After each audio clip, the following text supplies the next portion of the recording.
2010 সালের সেই Waka Waka মনে আছে, যে গান শুনলেই আজও বিশ্বকাপের উত্তেজনা ফিরে আসে?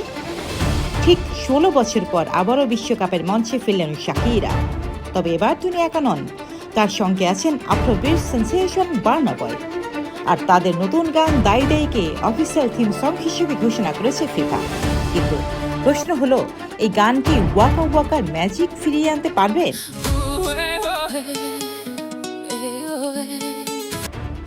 আজকের ভিডিওতে আমরা জানবো সেই গল্প।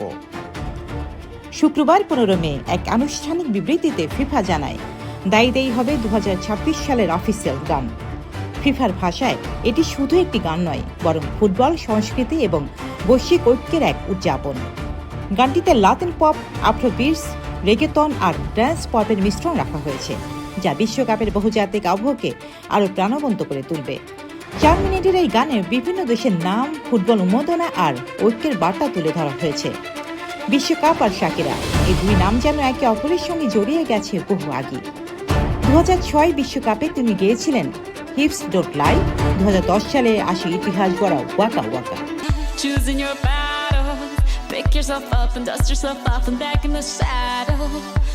সেই গান শুধু বিশ্বকাপের সঙ্গীত ছিল না, এটি হয়ে উঠেছিল পুরো বিশ্বের ফুটবল উৎসবের প্রতীক।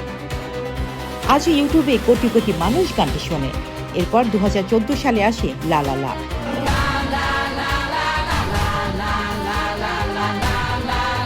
আর এবার 2026 সালে তিনি ফিরলেন দাই দাই মে। অনেক ভক্ত বলছেন, শাকিরা ছাড়া বিশ্বকাপের গান যেন অসম্পূর্ণ। সামাজিক মাধ্যমেও দেখা গেছে ব্যাপক উচ্ছ্বাস। অনেকে লিখেছেন, world cup feels complete again. আর এবারে সবচেয়ে বড় চমক হতে পারে বার্না বয়। নাইজেরিয়ার এই শিল্পী বর্তমানে বিশ্বের অন্যতম জনপ্রিয় আফ্রোবিটস তারকা। গ্র্যামি জয়ী গায়ক আফ্রিকান সাউন্ডকে বিশ্ব মঞ্চে পৌঁছে দিয়েছেন।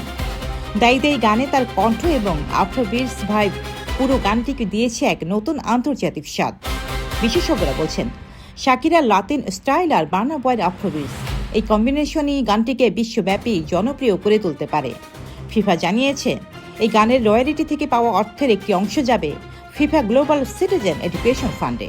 এই ফান্ডের লক্ষ্য হল বিশ্বজুড়ে সুবিধাবঞ্চিত শিশুদের শিক্ষা ও ফুটবল সুযোগ নিশ্চিত করা। এমনকি শাকিরা নিজের রয়্যালিটির অংশ দান করবেন বলে নিশ্চিত করা হয়েছে। দাই দাই শুধু বিনোদনের জন্য নয়, এটি একটি সামাজিক উদ্যোগেরও অংশ।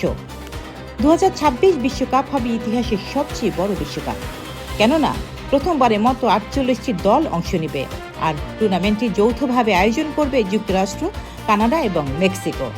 আগামী 11 জুন থেকে 19 জুলাই পর্যন্ত চলবে এই আসর। ফিফা ইতিমধ্যে জানিয়েছে, ফাইনালে প্রথমবারের মতো থাকবে সুপার রোল স্টাইলের হাফ টাইম শো। তাহলে আপনার কি মনে হয়, দাই দাই কি ওয়াকা ওয়াকার মতো ইতিহাস গড়তে পারবে? কমেন্টে জানিয়ে দিন আপনার মতামত।